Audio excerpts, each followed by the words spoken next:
Yo, yo, yo. Do we have anyone here? 2 people. 3. Nice to have you here. Whoever it is.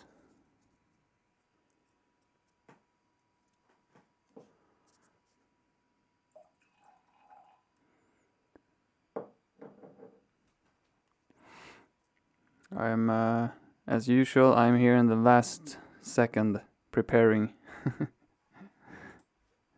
But I think spontaneity is a fun thing.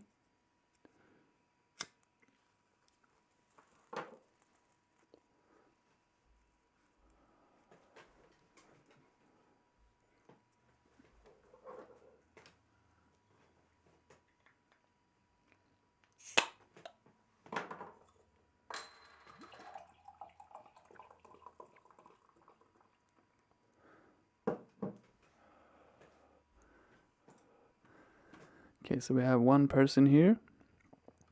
We will just hold on a second. I will do some preparation here. We will put the chat here on the side as usual.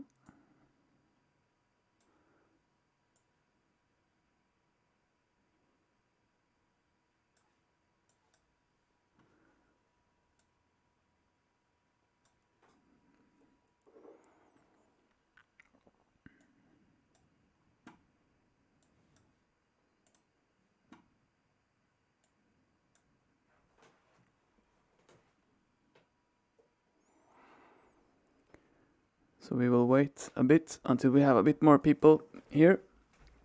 If you have any questions from previous videos or anything like that, anything that you've been wondering about in your productions or life, then just let me know.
I think I will do this actually.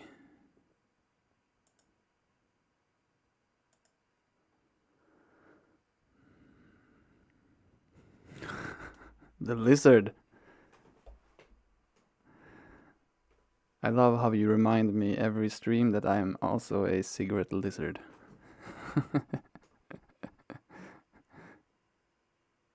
Nice to have you here again. So we are a couple minutes past now. So let me just close some things here. As usual, I am horribly unprepared. But I figure it always works out anyways, so why not?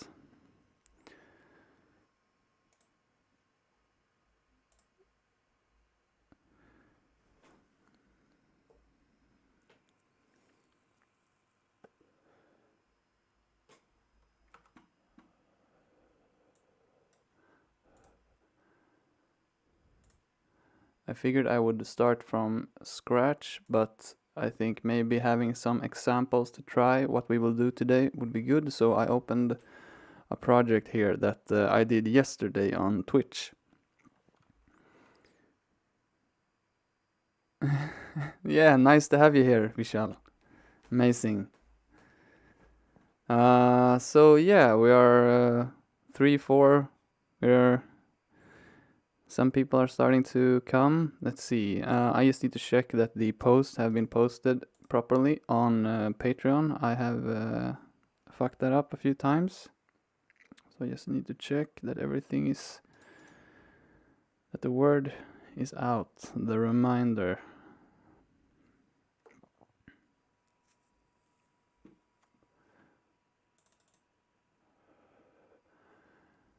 Let's see, you can do a sound check.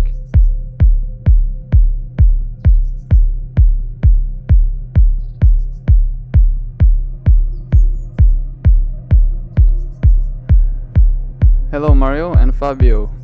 Nice. Nice to have you all here. And the post seems to be up on Patreon. Yeah. Awesome.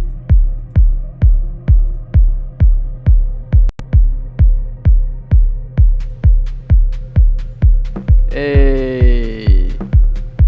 We have a special guest today on the stream.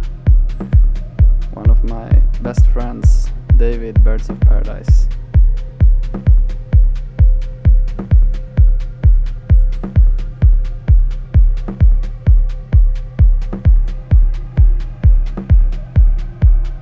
So let me check the volume. Yeah, seems to be good. Maybe my microphone should be louder.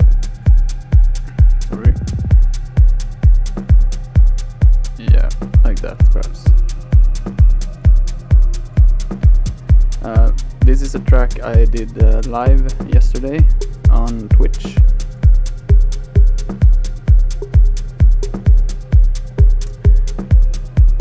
And I figured it could be a good example on a project where we would need some send and return effects.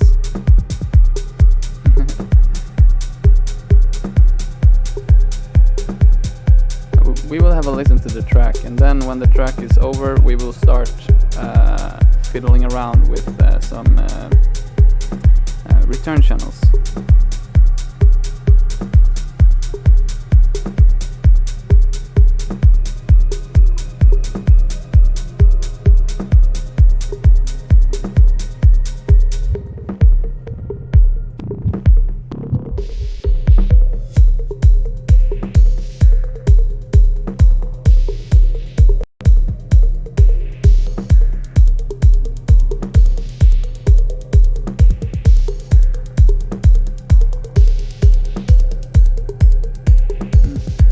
Hey Pablo, nice to have you here again.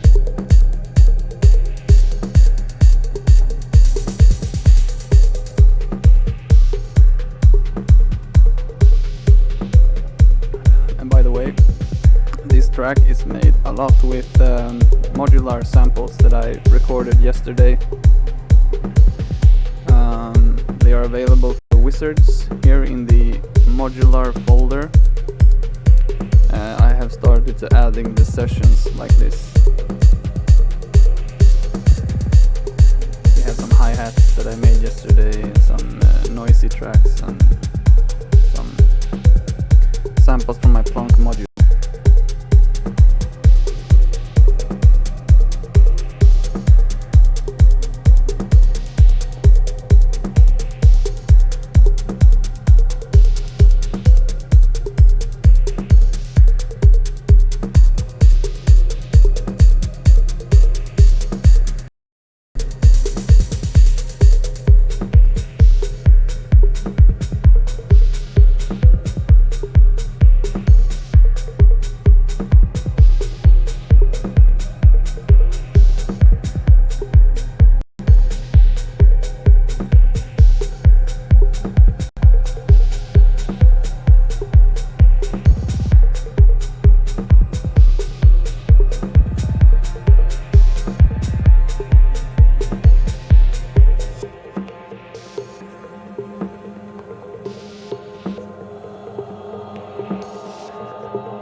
hi-hats are from my Utopia EP.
Alright, so that's the track. I will save a copy of it for this little live stream.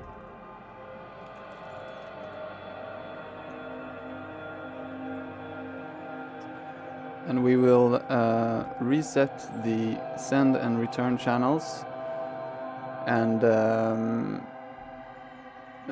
the work we do today will be the basis for my future, for my streams and for the music I will make. I figured it can be a good way to make conceptual music, to make it sound coherent. And what I talk about is making a default template for your digital audio workstation. I don't know how other software works in Ableton. You can go into Options, Preferences, and here in File folder you can save current set as default. So basically what you can do with that is that you create a project where you add whatever tracks that you want. Yeah, I'm glad you liked it, Sigurd. We will finish it sometime, maybe in a live stream or video, whatever. Yeah. So the idea then is that, let's say you set up a few send and return tracks, which you then save as your default. So every time you open your project, they are instantly there. So you can imagine it basically as imagine you have an analog studio. So every time you walk in, you have everything patched basically the same. You have the same reverbs in your studio, you have the same delays, synthesizers, and everything. So, I mean, one method to work with analog is to buy maybe you have your favorite effects, you have your drum machine that you like, and then maybe you buy a module or a synthesizer, and then you make a album or EP with that, and that adds something new to your sound. It inspires your creativity to start exploring something new, and it can be a fun way to create something that sounds new and coherent for your music. So what we will do is now then basically set up a virtual studio environment where it's like a studio space where you enter every time you make music. This is common in professional music production, which is used in a more advanced way. For instance, many top producers have project files for different purposes. For instance, if they are usually recording pop music, rock music, or whatever, and they know their studio, they know how they want to work, so they have different kind of templates to load when they need to work in a certain way. And this is one way to do it, because like I said, I don't know how it works with other software like the Logic or Bitwig or Fruity Loops or whatever you're working with. If it's not possible to set up a specific default template like this, what you can do is that you create a project which you then just save as an empty template. So when you start producing, you just open that empty template and you save it as a new project, and then you start. So it's the same. So what we will have a look at today, basically, is setting up the send and return tracks. I had an idea also to start making some tracks also, like loading some drum samples and synthesizers, but I might keep it today only to the send and return tracks. And that basically means talking a bit about reverb, delay, and parallel compression. The channels that I have been using for a few years, and I have been too lazy to fix them. So it's a nice opportunity for me now to dig into it and really make it the way I want today, and have a good clean slate to start every project. And I have loaded this track I did yesterday, so that we have some sounds that we can try within the new send and return tracks. So what we will start by doing is just delete whatever was there. Yeah, let's see. Yes. Insert return track. So yeah, what we want then is reverb, delay, and parallel compression. And we will start with the reverb, why not? And when it comes to reverb, it can be good to layer different reverbs, because reverbs serve different purposes. It can create a space, so you have perhaps one reverb which is the environment where we are. So for instance, if we are at a auditorium, you have a specific kind of reverb, and that's the space that you're in, or in the studio, or whatever, or wherever. So we have one in this case, then one long reverb, which will be the big environment, and we will separate it probably into two reverbs. One which has a low pass filter to set it a bit more back in the mix, and we will talk more about that later. And we will have one a bit brighter reverb to put it a bit closer, and also to have the sounds that pass through it to be more prominent in the mix. We will have a medium length reverb, which gives how do you say, a bit more of a bigger room character, but not as big, so it's a bit more centered in the mix. You can imagine all your instruments and all the sounds you're using as a little blob that's just in front of you, and that is reverberating, and then behind it, far around it, is this big huge space that we are creating, and then we have a smaller reverb that we really short, like just like 100 milliseconds or so, which doesn't give a room tone to your sound, but it just makes the sounds a bit more lush. Sorry, I need some I need some beer. Wait.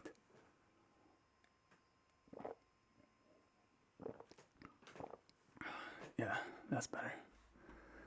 So, let's start. I have some favorite reverbs that I've been wanting to use in my previous template. I used the Native Instruments.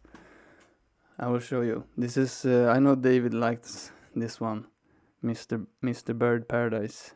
The RC24 and the RC48. I used to use them a lot. I don't know. I think they are Lexicon emulations. I'm not sure, but they look like it, and they are very good actually. I mean, I have I could continue to use them, but for me it's fun to try new things. And these days I'm using the Soundtoys little plate a lot. And we'll see. And we will have the little plate as the big, enormous reverb of our project. Let's see. I will make many. Can I do this? Nope, I couldn't. Let's see. Control-Alt-T, apparently. Yeah. We will have many return channels. Usually I work with a few, but now I think I will attempt to make something more advanced by having many.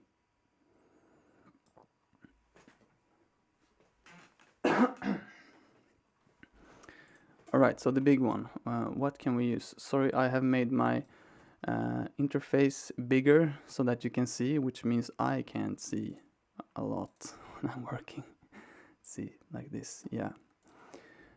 We will try it on some element. Let's see, maybe the vocal. I had one here, I think, yeah. Let's see.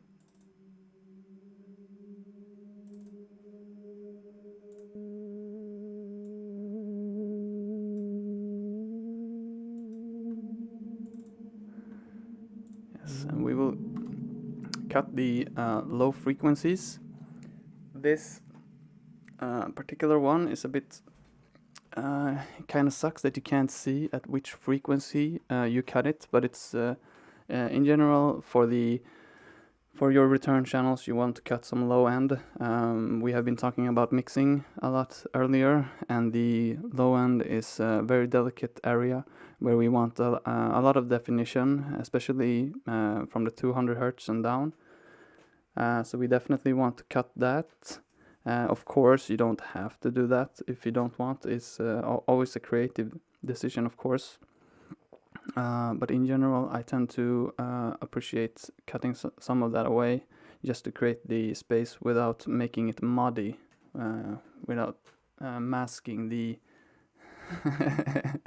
Yeah, well, it's actually true. I mean, I could do this whole video, all reverbs with just the RC24. But let's try this amazing... This is a plate emulation. I think I mentioned this one before, and basically it emulates the reverberation of sound through plates.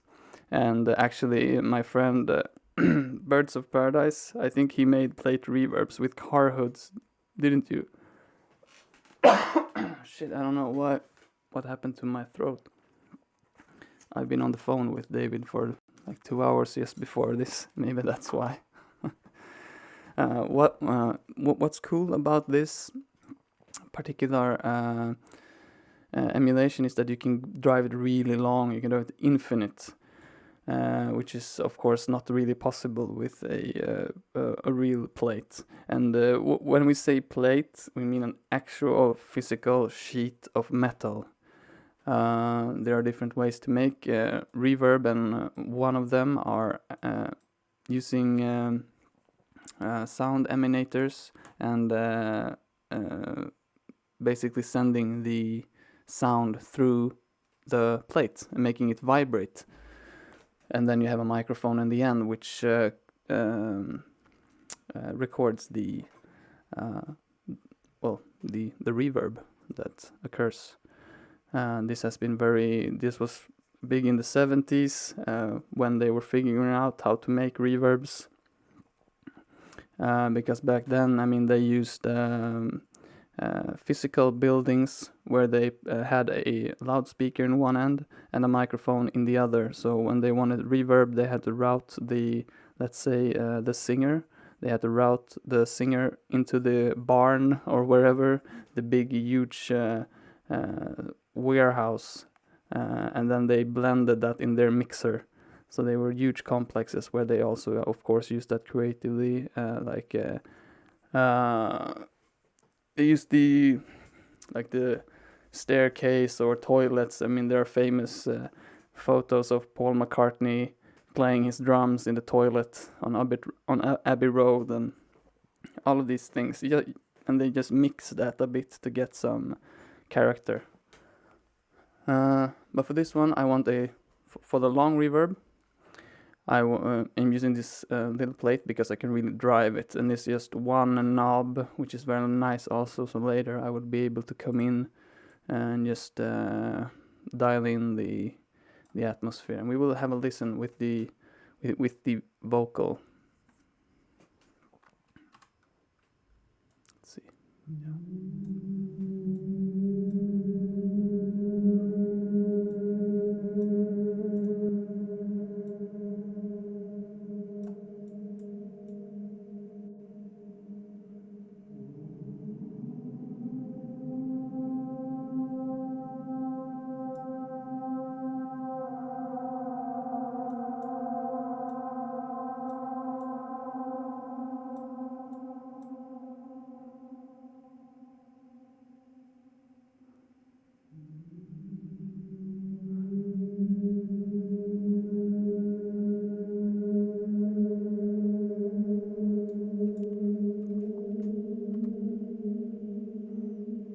Nice. Yeah, that's a very good point, David, about the transients, of course, because and that's also what's fascinating about sound design, and especially analog old solutions, is that the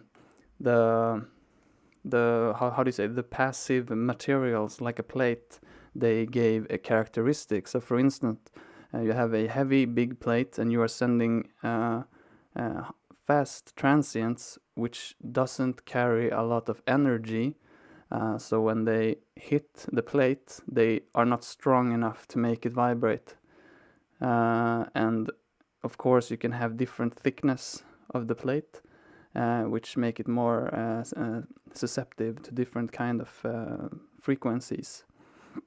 But yes, that's a very good comment.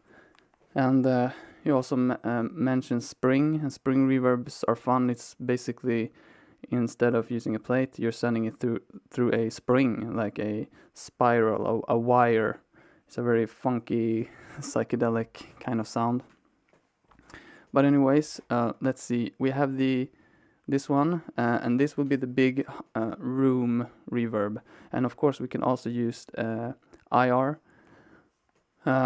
which is impulse response, which is very cool. I won't use this here, but I can explain briefly what an impulse response reverb. It's basically maybe you pop a balloon in a cathedral and then you record the reverb of this pop, and then you can input it into an impulse response reverb, and then you can basically play this sound in the cathedral as it analyzes the incoming sound and against the impulse response that reverberated in this cathedral, which is very cool actually. And maybe we might actually do one. We will see, because there is a great one. Let's see, is it here? I haven't used it in years. There should be one here somewhere. Let me see. Here, convolution reverb is the same thing. Impulse responses. Let's see here if I can just bring it up. Okay, this turned into a reverb lesson. Sorry. Yep, here you have it. And you have here real places. Let's see.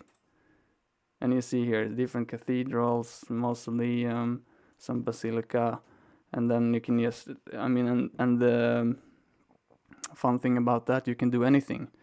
I mean, you can make one from your underwear or whatever.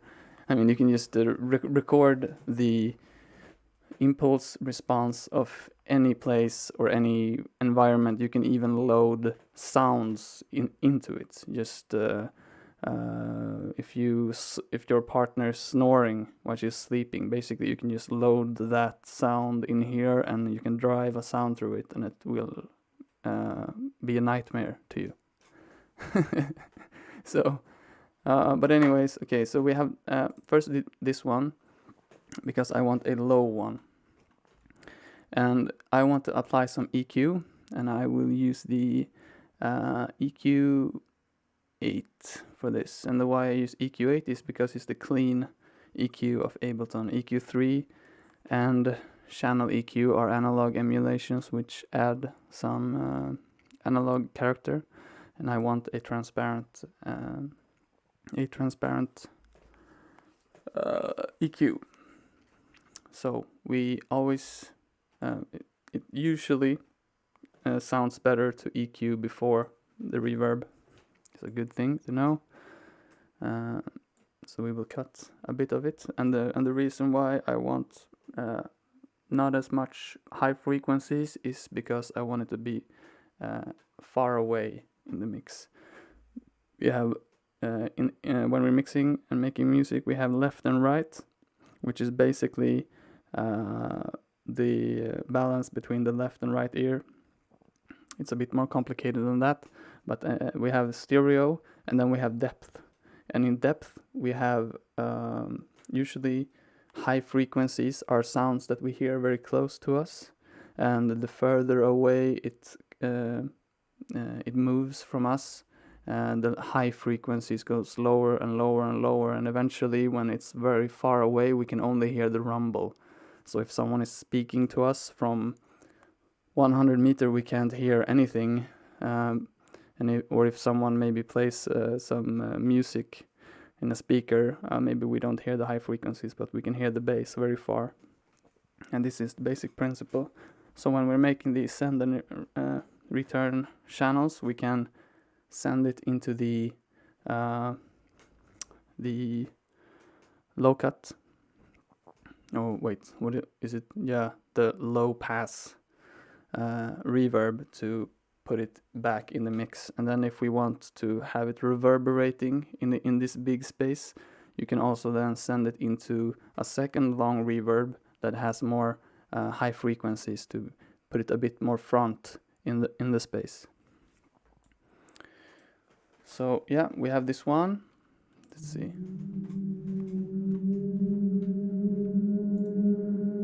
And this is already, wait.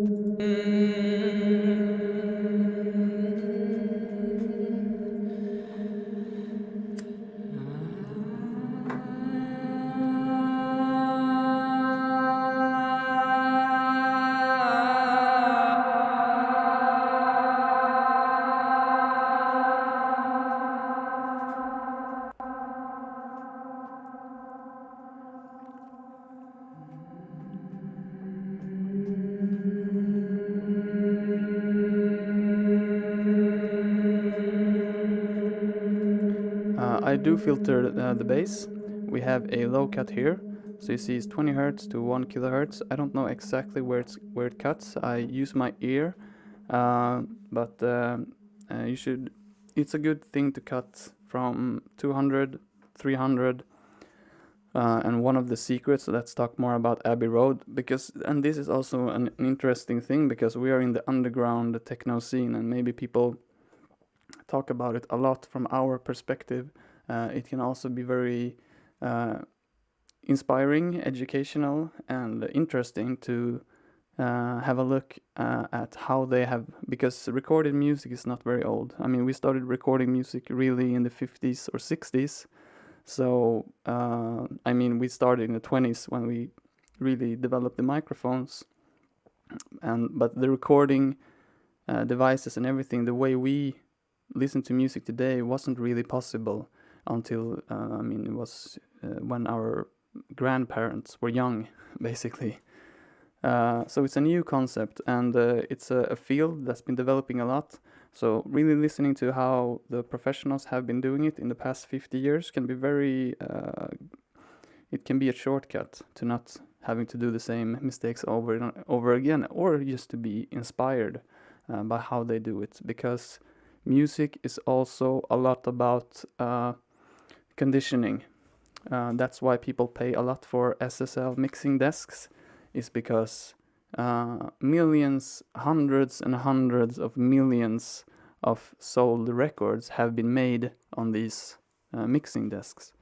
So we are conditioned to like this sound because we have heard it so many times that it becomes how we want or think it should sound, because that's how we always heard it. So when it doesn't sound like that, it sounds maybe wrong. Of course, we can change that and use it creatively, but it's a good concept to remember that everything that we think and like are conditioning.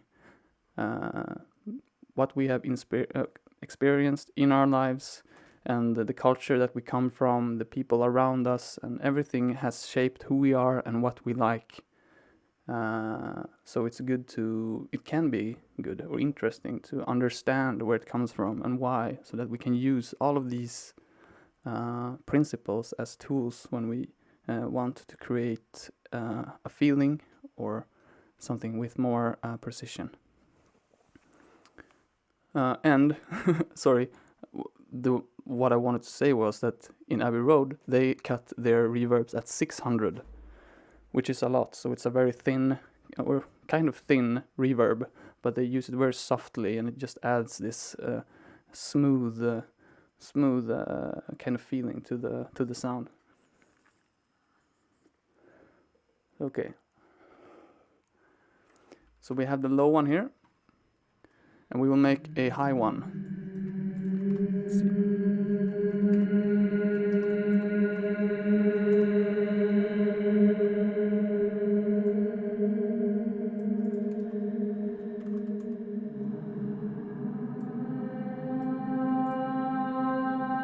And for that, I will use Ableton's.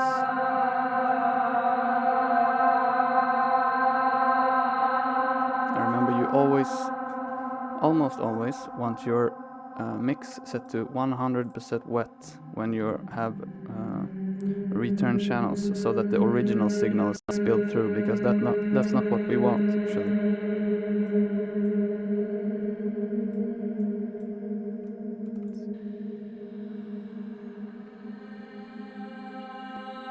You see here, by default it's set to 600.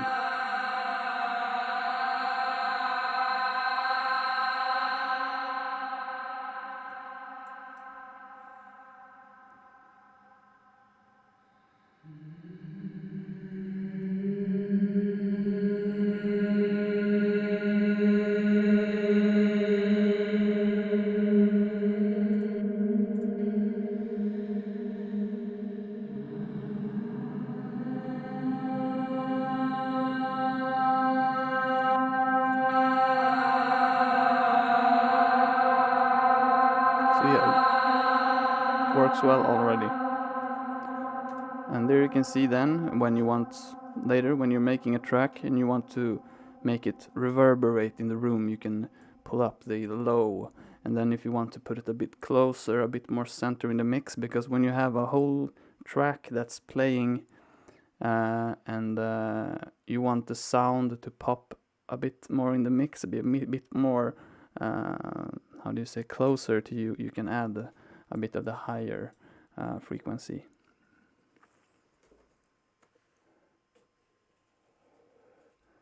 Sorry, I'm multitasking here with my little beer.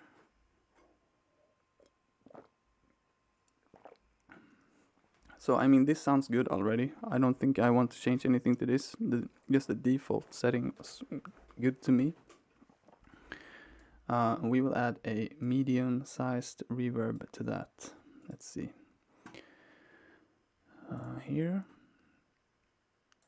And for that, I think I want to use the Softube Tsar reverb, which is an algorithmic reverb. And we talked about different kinds of reverbs before, and this is a digital reverb that has an algorithm that you can manipulate, basically. So the sound goes into the effect, and it is then duplicated and separated in the left and right and filtered according to different settings. And this specific algorithm sounds amazing, I think. We will have a listen. Let's see. And for this I want a medium size. And this comes into an interesting phenomenon that we will talk a lot about today, and that is timing your reverb. And I think that is something that no one does in our scene, I think. And what am I talking about here? Well, as you can see here, we are talking about seconds. It's not clocked to the BPM. And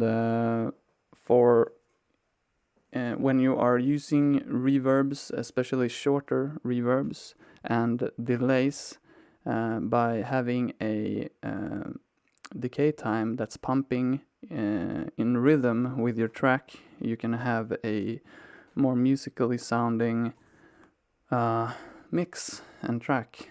If the reverb is, let's say you have a snare drum and the reverb tail is a bit longer than the gap between the snares, you have the tail of the reverb masking the next hit of the snare. And also working with pre-delay, it's also important. And again, to have it timed with your track can be very good, because then you can have the pre-delay pumping in rhythm with your track. And to set a pre-delay that does that, we need to calculate our BPM. And it's pretty simple. Me and the developer who made the spellbook, we will make a device, a very simple device, where you can just pop it into your channel and it shows you all the different fractions in milliseconds. But the math is basically, so there's 60,000 milliseconds in 1 minute, 60 seconds, and divided by 1,000 or multiplied by 1,000. And you divide that by the BPM, 130. So 461 then becomes 1 beat. So from 1 beat to the next is 461.53 milliseconds. And what you can do then after that is just divide it. So for instance, here we divide it by 2 and you have a half note. Divided by 2 again, and you have a quarter note. And for this reverb, I would like to have it a half note, I think. We will try the different. So I will put the... alright, this was the medium one. So what we can do then is multiply here. Okay, let's do it again. 60 times 2. So that's 2 bars, and maybe we want it 4 bars. So we divide it by 2 again. So we have 1,846. Let's see, something like that. So let's see, and we will play through this reverb.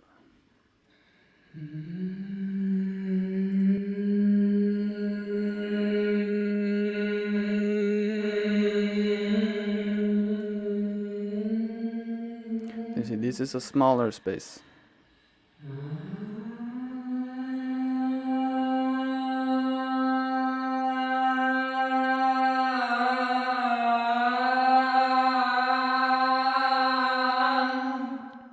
And we will put a pre-delay according to this technique.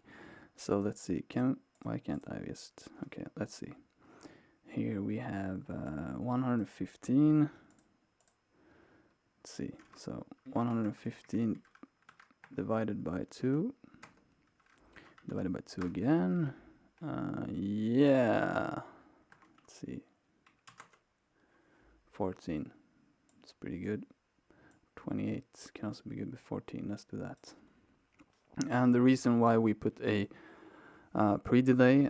For one, it makes the reverb more lush.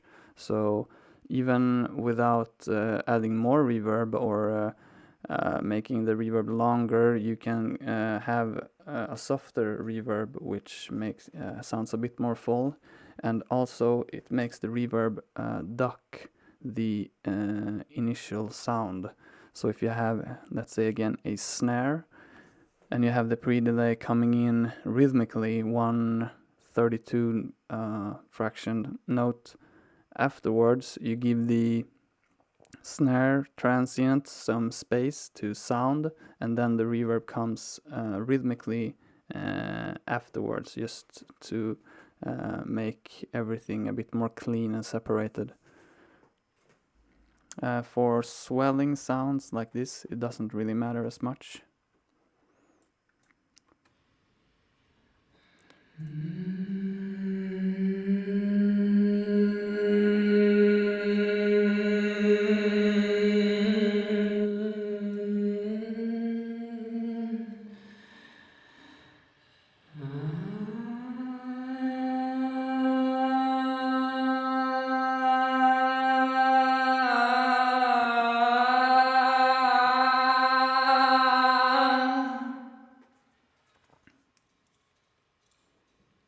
And I mean, this reverb time makes no sense now because we have no reference for the beat.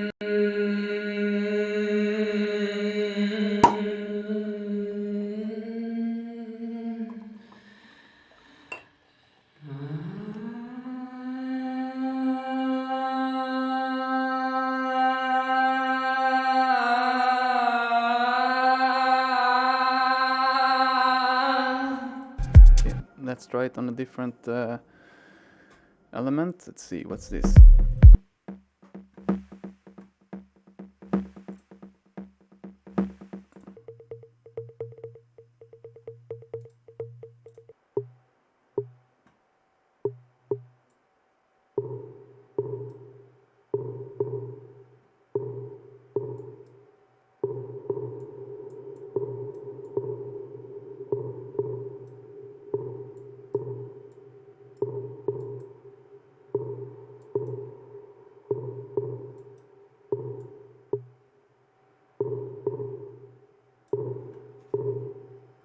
Okay, I want it a bit less low, and we will filter it again before.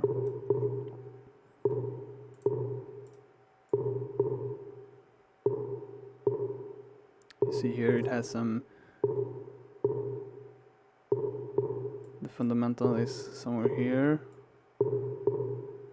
and we will have the kick drum here, we will have the bass here, and if we have the reverb, I mean, we already have this sound pumping there, and I mean, the idea here when we're setting this up is not to make this track sound specifically better, but it's to set up also a template that universally will be flowing, and so that I don't have to go in and change that much when I'm making new tracks. It will just be knobs here that I used fast and just make new sounds. And of course I can make small edits if I or you want.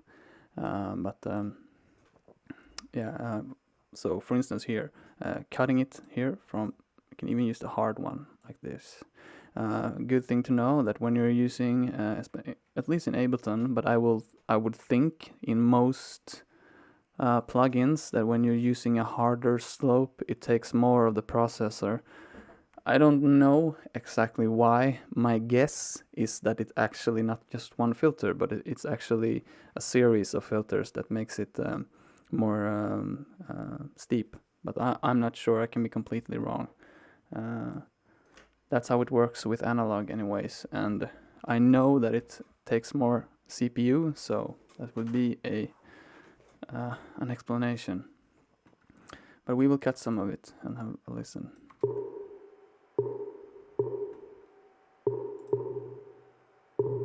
You see that boom boom? That's that sound that we're cutting. you won't hear it in the mix anyways. It will, or not only, but mainly it will cause trouble. It's good to be careful here, because if you cut too much, your track can sound a bit dead. So be careful, but still it's a good thing to cut as much low end as possible to have your low end elements in their own space, undisturbed by clutter.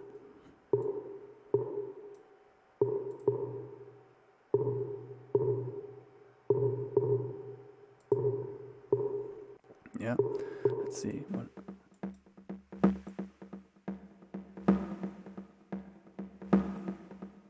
Yeah, so you see, it's shorter, snappier.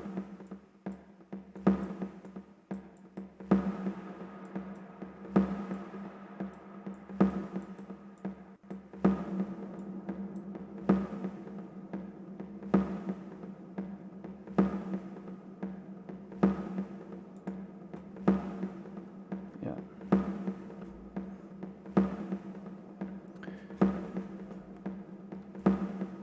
So that's the mid-range. Let's see.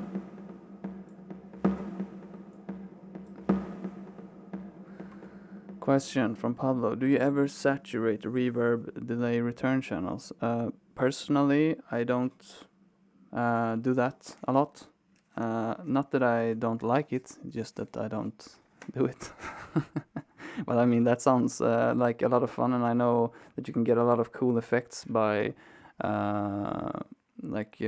saturating the transients of let's say the logarithmic reverb or whatever. Of course, yeah, you can make some really cool stuff with that, but I guess that would be more specific. So now when I'm setting this up here, I would, in my projects later, if I want to do that, I can come in and put some distortion or saturation on my reverbs. But now I want them a bit more clean and smooth and generic. So the next reverb. Okay, let's see. I will actually. I mean, I'm getting my new computer in 2 weeks, so I will be able to open this project without it crying. So let's put another. We will, but just to be a bit careful, I will use the 1R. This is, well, let's see. Yeah, this should work, and we will try it. We can try it on this one.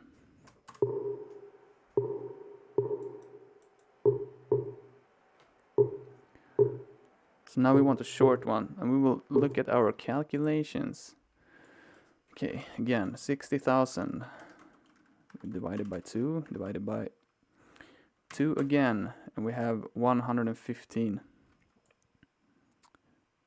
So it's 0.15. It doesn't really even go there. Okay, we have to change the reverb.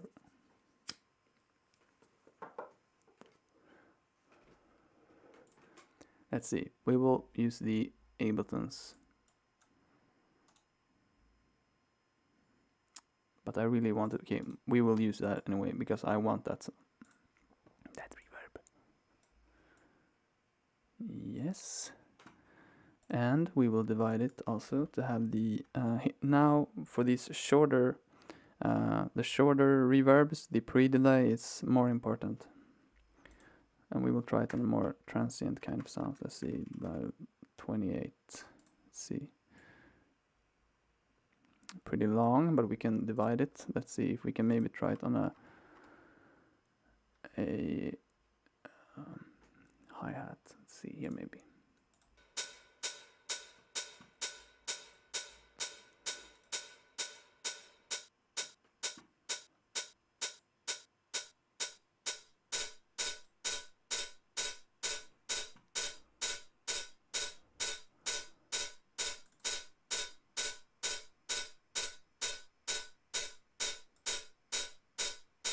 Yeah, that sounds good. Neutral.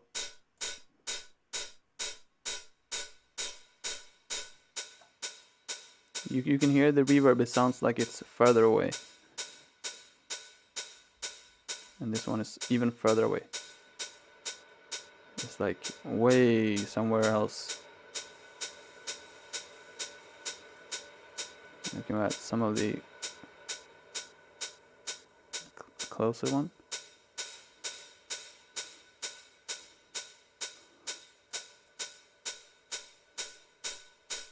Even closer. So you see, we have created a 3-dimensional space with these 4 reverbs.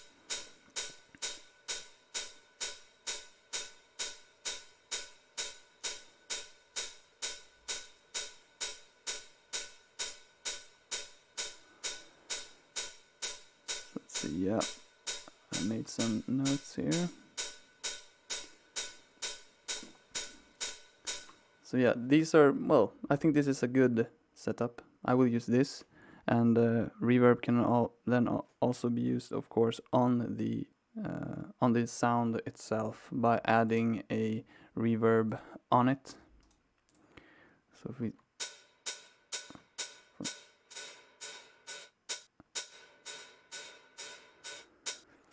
and that can have another important part of reverbs, especially when working with recorded audio, and that's what I do. In the most time I work with recordings. I don't use MIDI and these kind of things, so sometimes when some sound has rough transients, you can use a reverb to smoothen it so that it doesn't sound as harsh. I just wanted to mention that. But then I think that's it for the reverbs. So let's add some delays. And again, I want a short delay, a medium delay, and a long delay. Again, this is to create a sense of space. And when it comes to delays, the timing is more important to the track, I think. And of course, with most delays, we can sync it more easily, because the reverbs, I mean, for some reason they don't have this setting. I think for Ableton's reverb should have a quantized pre-delay and decay time, but they only have the free one. But anyways, let's see. We will start with the first one, and I will just use the Ableton's delay, which I think is great.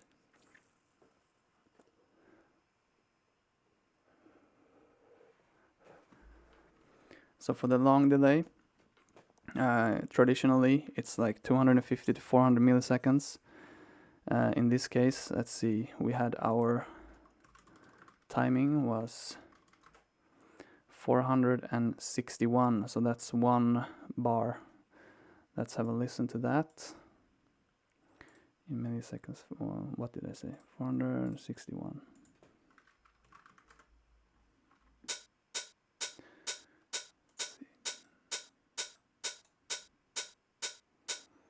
E. Oops. It's because, okay, we will divide it.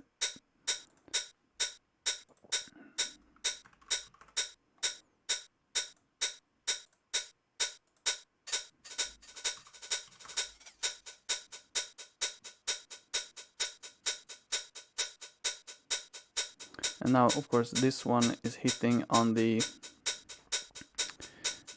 on every bar, so you can't hear it because it's masked by the original signal.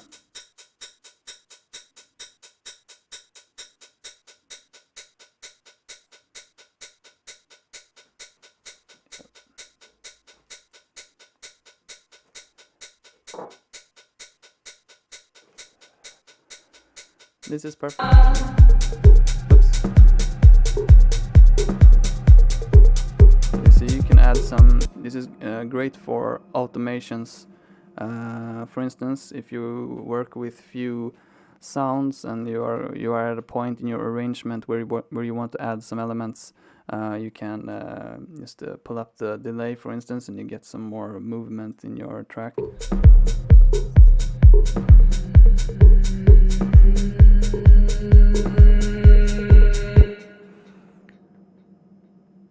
Right, perfect.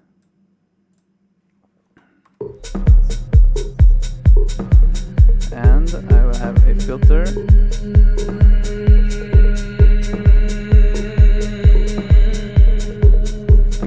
just to carve out some space from the frequencies of the original sound. We want to have the transients preserved, so this one will sit just around it, and this made me think. Let's just right here, this is the short. Also a good thing when you're working with delays, and this is more specifically when you're using it on a specific element. Now we're using it more holistically on a lot of different sounds, so it's hard to do this, but let's say you have a vocal that you are adding reverb to. This one, for instance, let's see, yeah.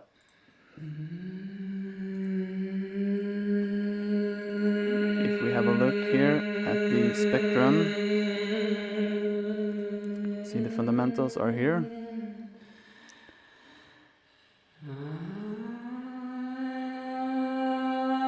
Somewhere around 250, 500, 250. What we can do here is actually, okay, 250, and we can cut the EQ from the reverb so that the original sound is heard clearly while the reverb is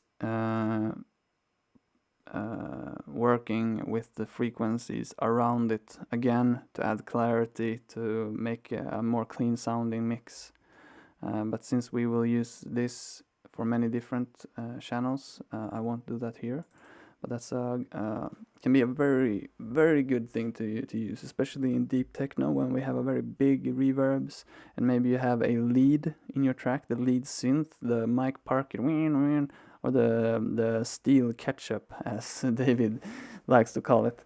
Then it can be good to see what fundamentals, where are the important frequencies of this synth, and when you're sending it to a reverb, maybe a strong reverb, you might want to go in with an EQ before the reverb and just cut out a bit of the on the important frequencies to make the reverb be more supportive than dominating the sound.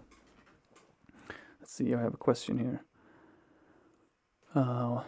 With this kind of a setup, do you usually end up automating the parameters of the effects or just the send knobs? I usually just automate the send knobs, actually, but a very good technique to build interest in a track could be to automate the parameters. Let's say in this case, maybe making the room bigger and bigger and bigger, and then maybe smaller at some part can be very psychedelic.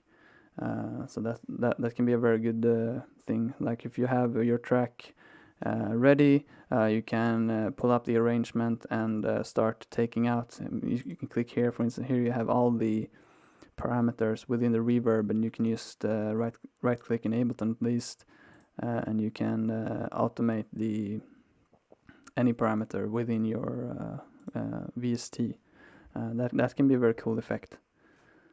So let's see, but yeah, I mean we have covered the basic principles of everything right now.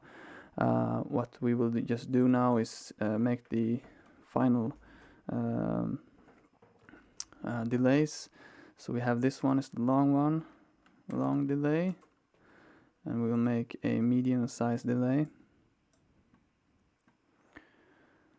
And this is more between the 50 to 200 milliseconds, so it's more of the kind of slap back kind of delay, and again we want to time it to our track.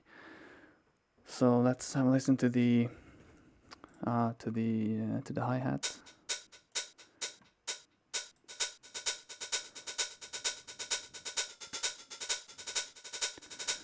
230, we will divide that.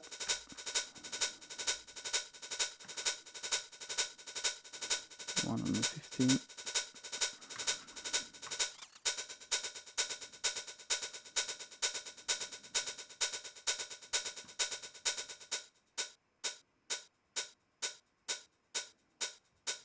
Let's see. Yeah, you can't do that. And this is the good thing when you see here now, if we want to make the delay in different we have different divisions here, but for instance, you can't do dotted, you can't do triplets, and dotted and triplet notes are very good for creating a groove to really fill out the rhythms. And you can actually calculate that. I'm not okay. I don't think I can remember. Let's try 230 divided by 1.5. So let's try that. Let's see. What's that? Then 153. 153. This might sound horrible. Let's hope not.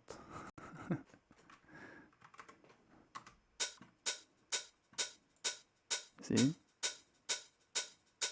Yeah, this sounds great actually.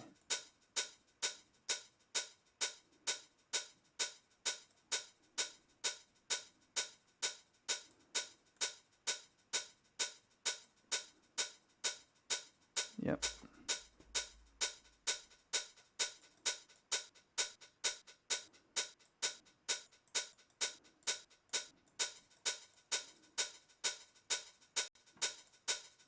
Cool. And that's that, and that's the medium delay. And then we will have a short delay, and it's great that we can use the Ableton delay. And this delay is for the Haas effect. And the Haas effect basically is a psychoacoustic phenomenon within our brain. I've been talking about this before. And that's basically that when the delay is short enough, we perceive it as the same sound. So instead of perceiving it as a delay, we just hear it as one wide sound. This is used commonly on electric guitars in metal music, for instance, where you have maybe you record the same guitar twice, and of course the guitarist doesn't play the part exactly the same, and then you pan it hard left and right, for instance, and then it sounds just like one big lush sound. But you can also use just one recording and pan them, and if it's below about 30 or 40 milliseconds, we will perceive it as one sound. The danger when you're using the same sound is that if you convert it to mono, you can have a lot of phase cancellations. So it's important to be aware of that and always check your mix in mono. Let's see.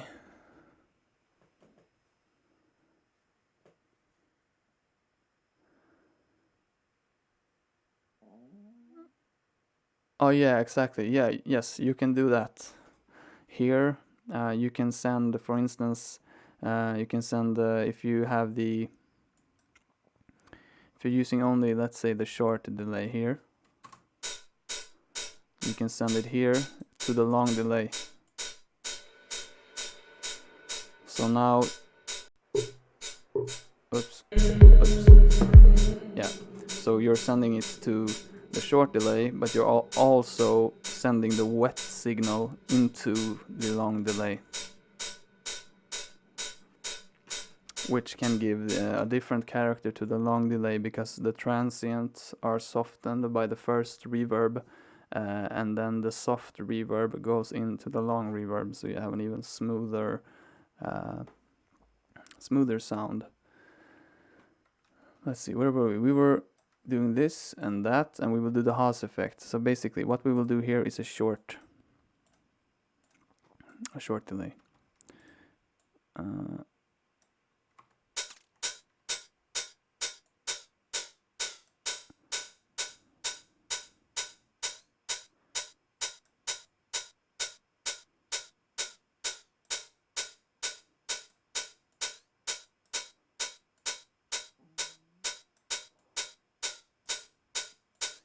We do it like this actually.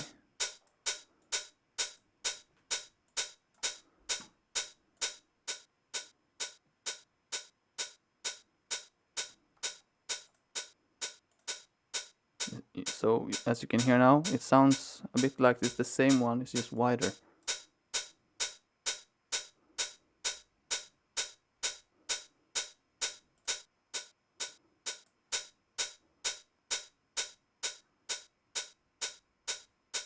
Now you can barely hear that there's an effect on it until you hear the mono. And this is great to have on so many things, and you can make really interesting psychedelic effects with this. Let's see here. If we automate the time here,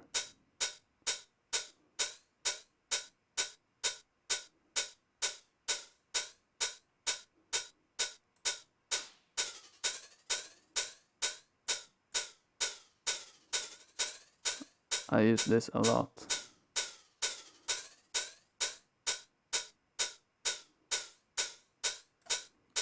But for this specific one, we will just have it like this. Just a regular host effect. See, these are the delays, these are reverbs. And then for the last channel, we will make a parallel compression. And what will we use for that? Maybe a channel EQ, a saturator, maybe a pedal, and a compressor. Let's use the glue compressor. So what parallel compression does is adding some of that compressed fat sound without compressing the original signal and the track. So we will try to see if I can find a good, maybe some of these.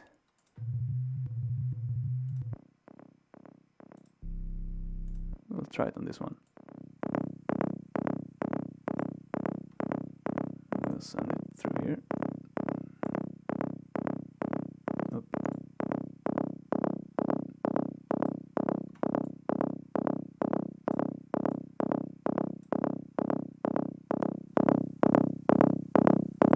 And you will have to go into this when you're working with your track, just to see that it's pumping correctly the compressor. But the idea is that you pump it really hard. You can even have the saturator before, actually.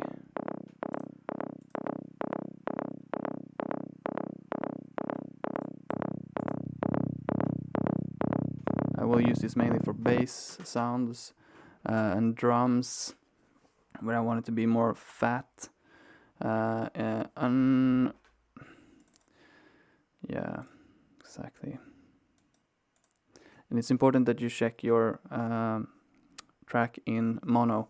This is maybe you have heard about phase cancellations, and that it's that you shouldn't cut bass, that equalizers always introduce phase into your tracks, and that's true.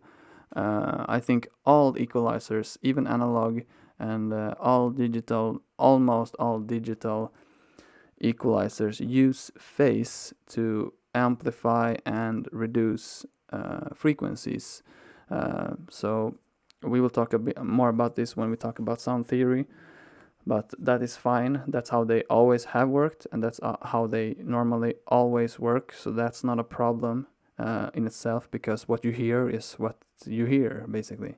The issue is that when you're using parallel compression and effects channels also, is that if you have a original signal that goes into a parallel signal and they play at the same time, and then you apply equalization to the to any frequency, but bass is the most delicate, because the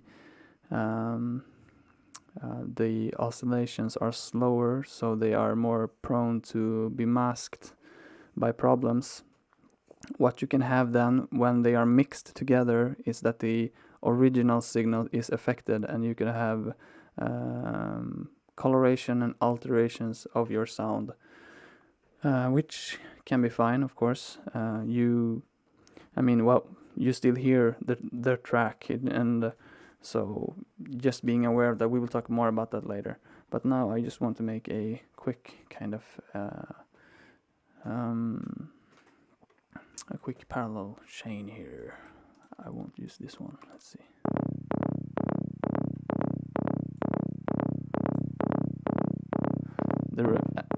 The auto release function on the glue compressor is really good. I trust it a lot.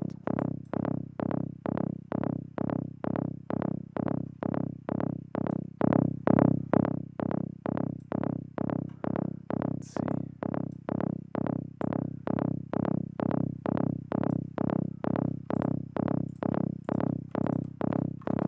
Listen to the sound, which is there.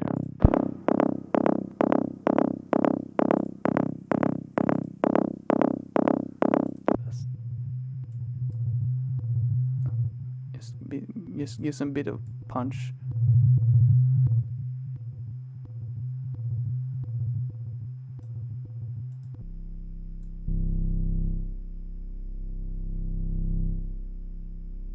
Yeah, you see, you can just add some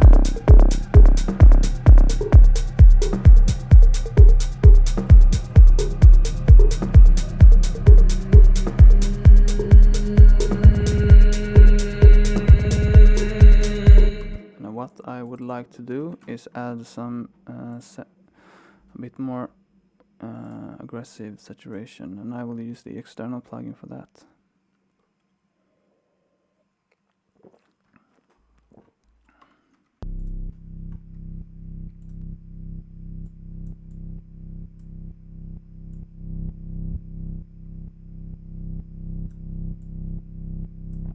I could really only use this one for this. And also, if you want to reduce bass on your parallel compression, and also you see here I added bass, which you can do of course, but you should be aware that it can affect your bass. But a rule of thumb when you're working with parallel compression, that if you feel that you want more bass, then you should add it on the original sound. I will do that actually, just to be so that I do it right here for you.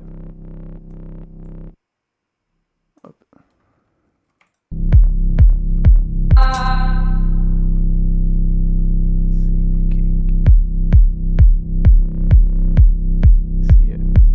Now I get a bit of grit.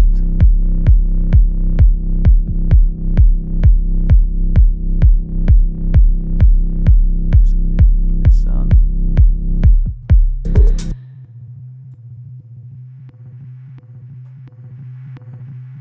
Yeah. So this will give character. We can try it on.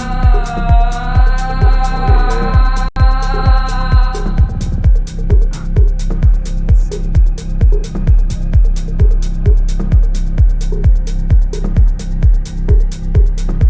Don't really have a lead here. We will try it on the vocal.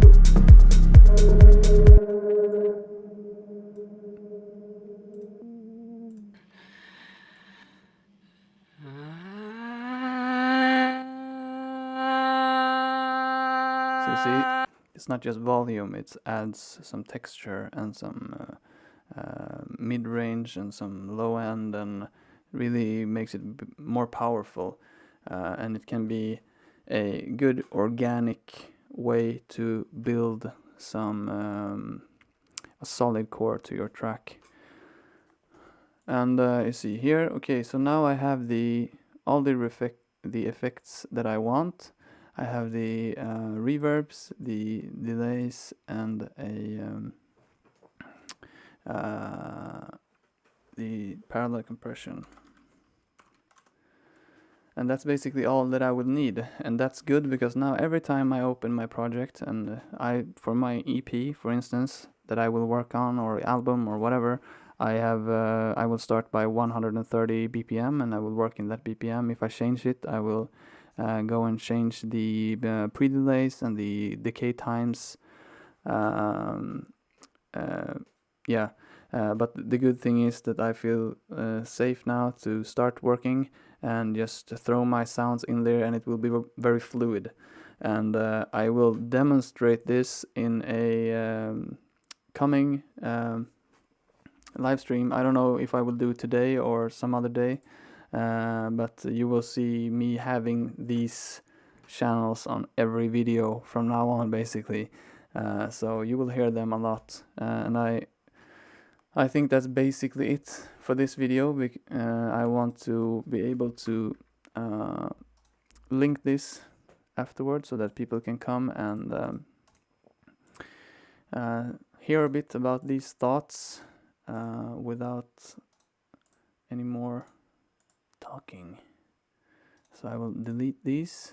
Let's see. Delete.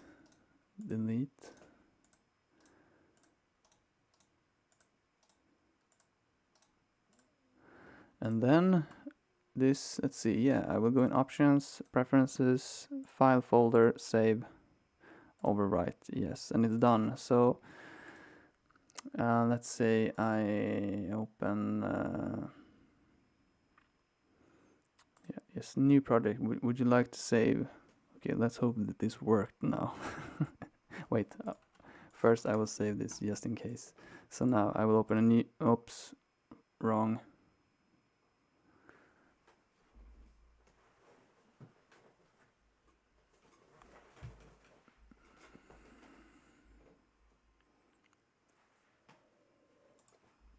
So now open a new project.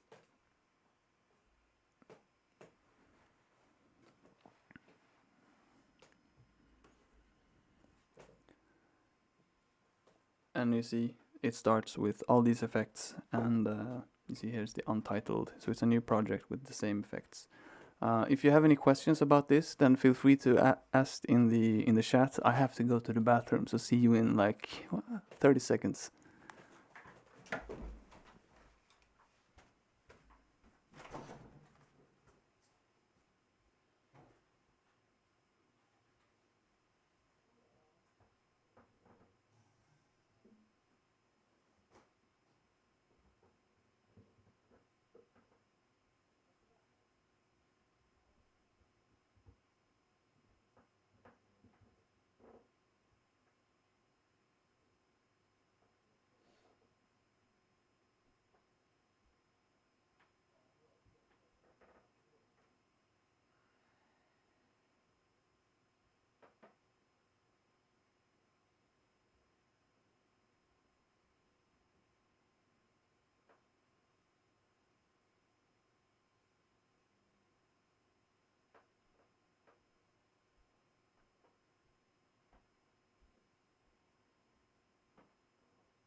Cool beans.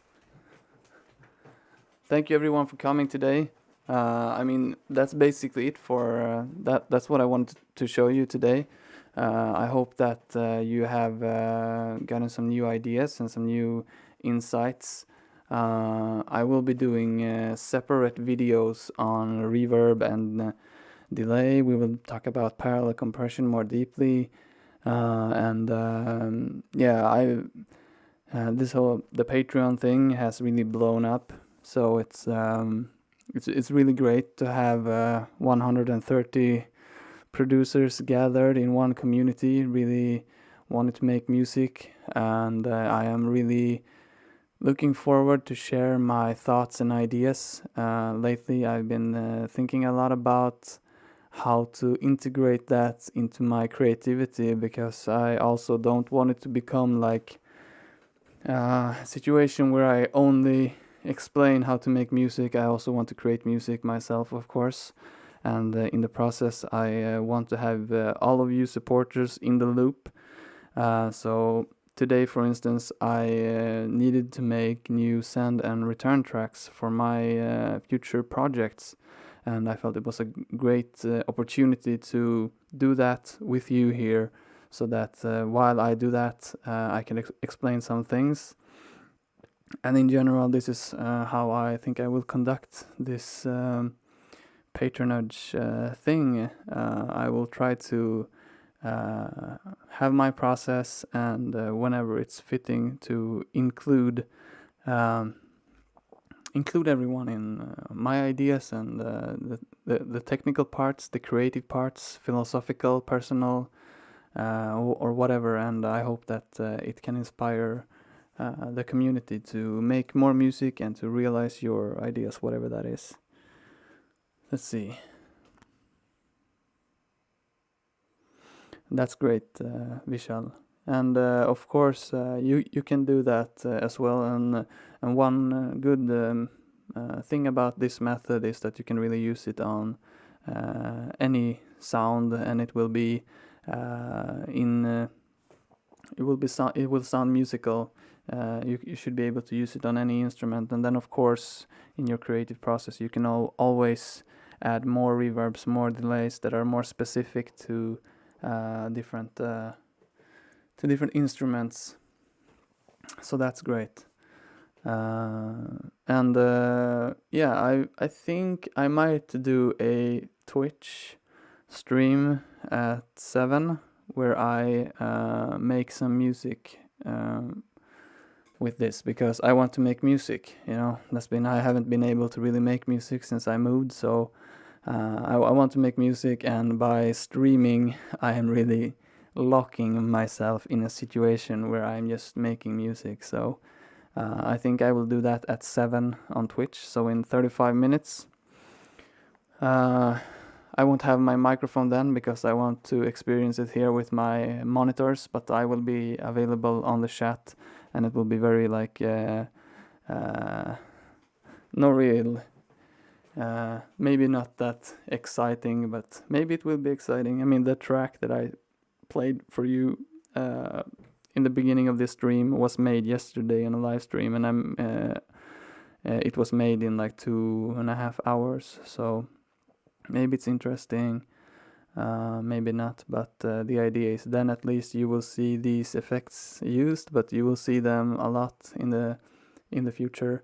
And maybe also, and since this is the first time that I make something like this with people watching, I didn't want to get stuck on different parts. So maybe I will make some small alterations, and yeah, it will be very fun and interesting for me to see how it works, and fine tune it, and start working on some ether mechanic stuff, which I've really been hoping to do for a long time.